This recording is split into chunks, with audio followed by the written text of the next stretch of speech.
तो target with PS Parihar channel में आपका स्वागत है। आइए शुरू करते हैं और देख लेते हैं कि आज के दैनिक रोजगार समाचार भाग 2 की इस वीडियो में विद्यार्थी जीवन से संबंधित कौन कौन सी सूचनाएं हैं। तो वीडियो को जल्दी से लाइक कर दें, शेयर कर दें और जिन छात्रों ने चैनल को अभी भी सब्सक्राइब न किया हो तो जल्दी से सब्सक्राइब कर लें ताकि आप लोगों को इसी प्रकार के ऑथेंटिक और सॉलिड अपडेट्स सबसे पहले मिलती रहें। चलिए शुरू करते हैं। अब बात कर लेते हैं। सबसे पहले काकरोच जनता पार्टी ने चेतावनी दी है, छात्रों पर केस वापस नहीं तो फिर आंदोलन। जो पहले केस हो चुके हैं उन पर तो अभी तक एफआईआर हटाई नहीं गई, साथ में नए नए लोगों को पकड़ करके धड़ाधड़ एफआईआर की जा रही है। रोज लोग पकड़े जा रहे हैं। इसी को लेकर के यहाँ पर चेतावनी दी गई है। लिखा, काकरोच जनता पार्टी ने सोमवार को फिर आंदोलन शुरू करने की चेतावनी दी है। पार्टी का कहना है कि वह विभिन्न राज्यों में प्रदर्शनकारियों के खिलाफ दर्ज मुकदमे वापस लेने के सरकार के वादे पर लिखित समझौते का इंतजार कर रही है। मंगलवार तक आश्वासन नहीं मिला तो आंदोलन फिर से शुरू हो सकता है। सीजेपी के राष्ट्रीय प्रवक्ता आशुतोष रांका ने राष्ट्रीय राजधानी में प्रेस वार्ता में कहा कि आंदोलन समाप्त करने से पहले सरकार इस मुद्दे पर चर्चा हुई थी। उन्होंने दावा किया था कि केंद्रीय मंत्रियों जेपी नड्डा, डॉक्टर जितेंद्र सिंह और सीजेपी ने मसौदा सौंपा था और इस पर सहमति बनी थी कि देश भर में प्रदर्शनकारियों पर दर्ज मुकदमे वापस होंगे और भविष्य में कोई नया केस नहीं होगा। सहमति ये बनी थी कि कानूनी परामर्श के बाद सरकार मंगलवार तक लिखित समझौता साझा करेगी। आज रांका ने कहा कि मंगलवार तक लिखित आश्वासन नहीं मिला और हिरासत में लिए गए प्रदर्शनकारी रिहा नहीं हुए तो सीजेपी फिर प्रदर्शन को मजबूर होगी। इस दौरान वरिष्ठ अधिवक्ता कपिल सिब्बल ने कहा कि वह सीजेपी को कानूनी मामलों में मदद देंगे और एक सहायता देने के लिए इन्होंने एक साक्षी नाम का पोर्टल भी शुरू किया है। लेकिन बड़ा सवाल ये है कि इसमें ये कैसे इससे अलग अलग करेंगे कि कौन प्रतियोगी छात्र है और कौन अराजकवादी है, कौन गुंडा है, कौन हिस्ट्री सीटर। इसमें विद्यार्थी जो हैं वो तो बच सकते हैं, लेकिन जो विद्यार्थी नहीं है, शुद्ध आंदोलनकारी हैं, पहले से उनका आपराधिक रिकॉर्ड है तो उनका बचना मुश्किल है। वैसे एफआईआर अगर हो चुकी है तो उसकी भी एक जटिल प्रक्रिया है। अगर बड़ी धाराएँ लगी हुई हैं, महत्वपूर्ण धाराएँ लगी हुई हैं, बहुत ज़्यादा किसी ने तोड़ फोड़ की है तो चाहे वो विद्यार्थी ही क्यों ना हो, उसकी भी एफआईआर वापस लेना सरकार के लिए भी दुष्कर कार्य होगा। अगली सूचना है 2107 असिस्टेंट प्रोफेसर भर्ती की, जिसका अधियाचन वापस भेज दिया गया है। लेकिन आज के समाचार पत्रों में अलग अलग सब्जेक्ट का विवरण दिया गया है, जिसे आप लोग यहाँ पर देख सकते हैं कि हमारे विषय में कितने पदों का विज्ञापन जारी होने वाला है। तो वीडियो को आप लोग जल्दी से लाइक करते हैं। सभी विद्यार्थियों में फिर से आप लोगों को याद दिला दूँ कि जिन जिन विद्यार्थियों ने वीडियो को लाइक नहीं किया तो वीडियो को आप लोग लाइक अवश्य करते हैं। और वैसे भी 20-22 हज़ार विद्यार्थी वीडियो देखते हैं, लेकिन लाइक सब मुश्किल से 1000-1200 ही आ पाती हैं।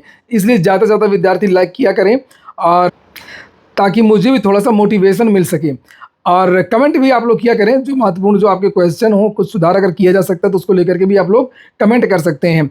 और यहाँ पर हम लोग बात कर रहे थे असिस्टेंट प्रोफेसर भर्ती की, तो इसमें प्रधानाध्यापक भर्ती का अधियाचन ही वापस कर दिया गया। लिखा हुआ है कि इसमें शिक्षा सेवा चयन आयोग के पोर्टल में 44 विषयों का और 111 प्राचार्य और 44 विषयों में असिस्टेंट प्रोफेसर भर्ती का ई अधियाचन पोर्टल पर डाला गया था और आयोग ने इसका परीक्षण किया। आयोग के विषय विशेषज्ञों ने पाया कि कुक्कुट विषय को लेकर के जो अधियाचन गोरखपुर और गाजीपुर से आए थे वो दरअसल पशुपालन और दुग्ध विभाग से संबंधित थे। और लिखा है कि इसके लिए यहाँ पर इसके बाद उच्च शिक्षा निदेशालय ने विषय एलाइड सब्जेक्ट निर्धारण के लिए पत्र लिखा है और सहायक निदेशक डॉक्टर बीएल शर्मा ने भी अधियाचन वापसी की पुष्टि कर दी है कि अधियाचन ये वापस हो चुका है। उन्होंने बताया कि शासन को सह विषय के तहत समिति गठित करने के लिए पत्र भेजा गया है। अब इसकी एक कमेटी बनेगी, कमेटी तय करेगी कि इस सब्जेक्ट का क्या सिलेबस होगा। और चूंकि ये एलाइड विषय उसको लेकर के यहाँ पर एक प्रैक्टिकल भी किया जा रहा है राजकीय महाविद्यालयों की तरह। सह समिति क्या होती है उसके बारे में यहाँ ऊपर ये लिखा हुआ है। उच्च शिक्षा निदेशालय ने सह विषय के निर्धारण के लिए आयोग निदेशालय विषय विशेषज्ञ की एक समिति बनाने का प्रस्ताव दिया है। ऐसी समिति राजकीय महाविद्यालयों जो जीडीसी की वैकेंसी आई थी लोक सेवा आयोग से, उसके पहले बनाया गया था। लिखा है और लोक सेवा आयोग की ओर से राजकीय महाविद्यालय में 23 विषयों की भर्ती में भी ऐसी समिति गठित हुई थी। समिति के गठन के बाद ही उन भर्तियों की प्रक्रिया सुचारू रूप से शुरू हो पाई थी। यह समिति भविष्य में अधियाचनों से संबंधित विवादों को सुलझाने में सहायक होगी। तो इसी तरीके की समिति बनाने के लिए यहाँ पर कहा गया है और कहा गया कि एक अशासकीय सहायता प्राप्त माध्यमिक विद्यालयों के लिए भी एक समिति बनाया जाए और उसके बाद में फिर अधियाचन भेजा जाए, तब विज्ञापन जारी होगा। तो विज्ञापन में कुल मिलाकर के असिस्टेंट प्रोफेसर भर्ती में देरी होना तय है अगर इस विषय को लेते हैं। वहीं पर अगर आप लोग जानना चाहते हैं कि पदों की संख्या कितनी है तो लिखा हुआ है इसमें कि असिस्टेंट प्रोफेसर भर्ती में हिंदी के सर्वाधिक पद सबसे ज़्यादा जो अधियाचन है वो हिंदी का 195 पद हैं सबसे अधिक हिंदी में। रसायन विज्ञान के 178 पद हैं, बीएड के 176 पद हैं और कॉलेज में 7 विषयों में 100 से अधिक पदों पर होगा चयन।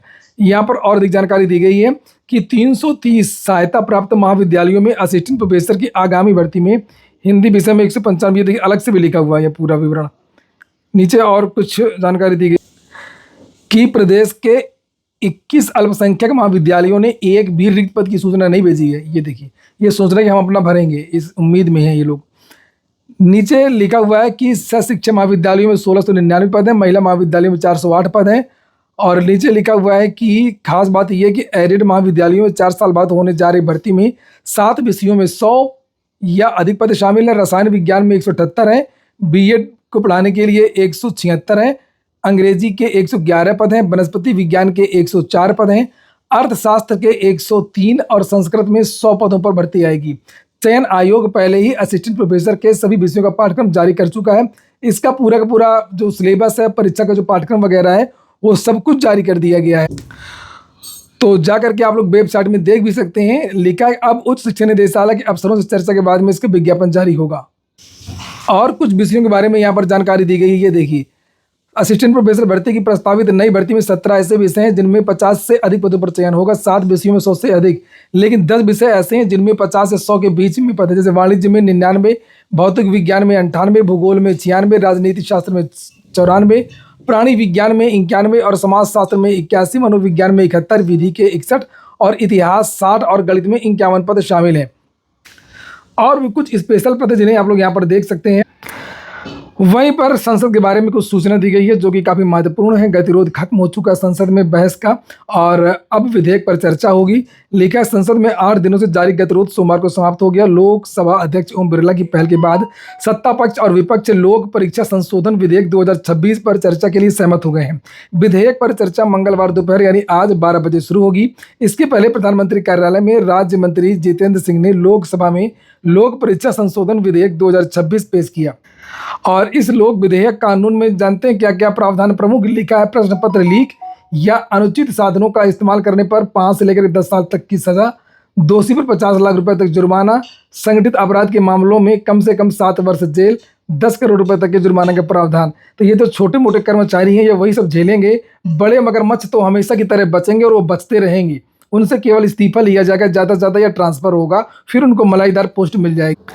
अच्छा, आप लोग कमेंट बॉक्स में बताइए आप लोगों को क्या लगता है कि इस तरीके के जो रोज़ नए कानून आते हैं नकल रोकने के लिए, पेपर लीक को लेकर के, इससे क्या इसमें कोई भी अंतर आएगा? जो भर्तियों में भ्रष्टाचार हो रहा है बाहर से और अंदर से, पेपर लीक के बारे में तो सबको पता चल जाता है, लेकिन जो अंदर से उमार भरवा करके अन्य माध्यमों से जो धांधली करके जो पद भरे जा रहे हैं या भरे जाते हैं, क्या उसमें कुछ सुधार हो सकता है?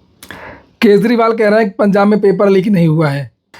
उत्तर प्रदेश लोक सेवा आयोग की जीआईसी प्रवक्ता की परीक्षा 30 अगस्त को है और इसी दिन मध्य प्रदेश की भी परीक्षा सहायक प्राध्यापक की। ये देखिए, दोनों शिक्षक भर्तियां एक ही दिन है। परीक्षा की तिथि टकराव के कारण अभ्यर्थियों ने जीआईसी प्रवक्ता की परीक्षा तारीख बदलने की मांग की है।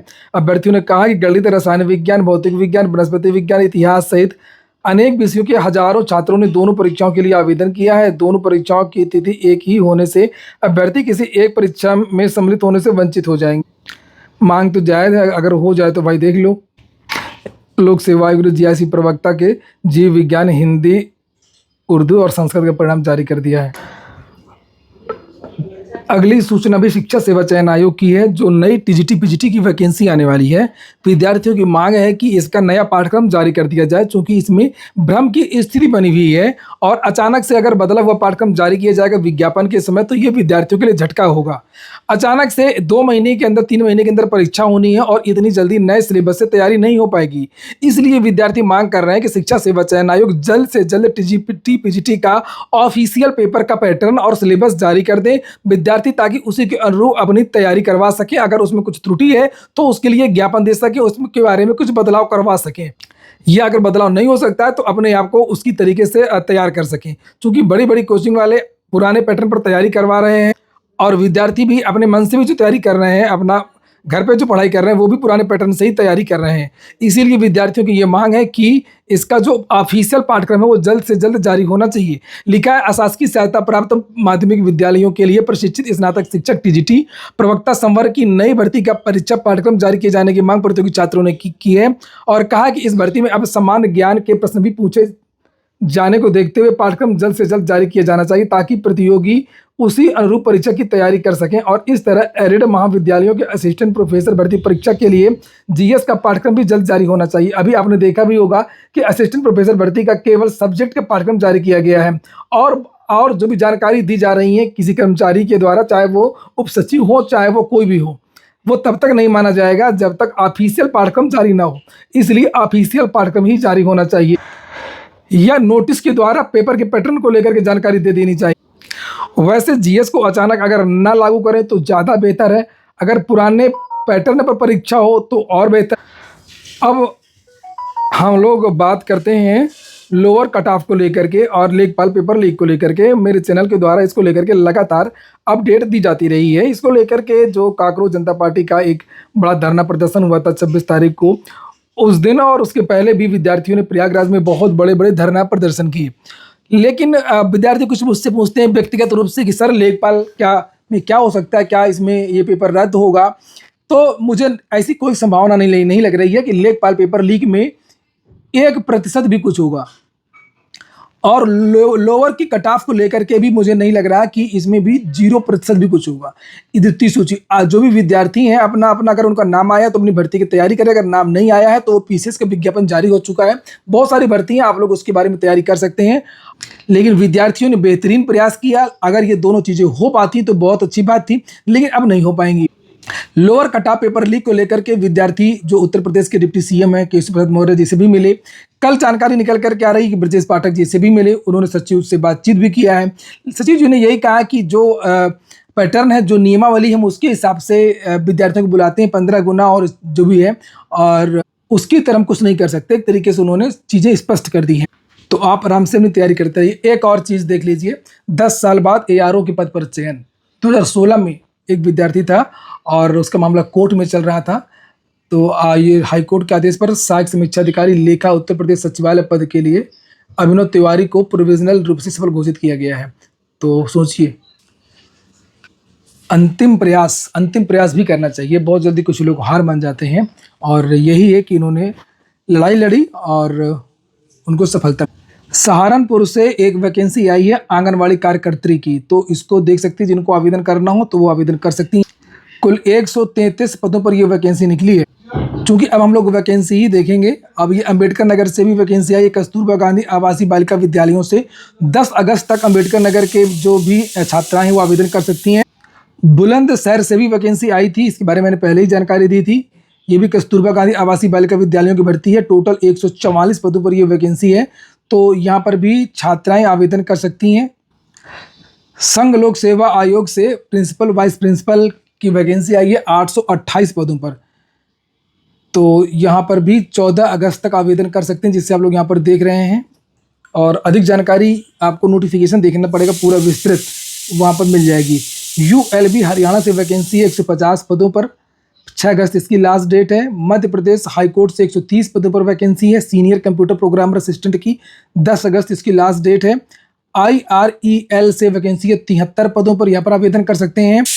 और MANIT भोपाल से वैकेंसी निकली 31 पदों पर असिस्टेंट प्रोफेसर की, तो यहाँ पर भी आप लोग आवेदन कर सकते हैं। एम्स देवधर से 29 पदों पर जूनियर रेजिडेंट की वैकेंसी है, 6 अगस्त इसकी लास्ट डेट है। ये हो गया आज का वीडियो आपके जरा सा भी काम का हो तो वीडियो को लाइक अवश्य करिएगा। और अगर आप लोग सरकारी भर्तियों की तैयारी कर रहे हैं तो आप लोग इस चैनल को अनिवार्य रूप से सब्सक्राइब कर लें, ताकि आप लोगों को इसी प्रकार की ऑथेंटिक अपडेट से सबसे पहले मिलती रहें।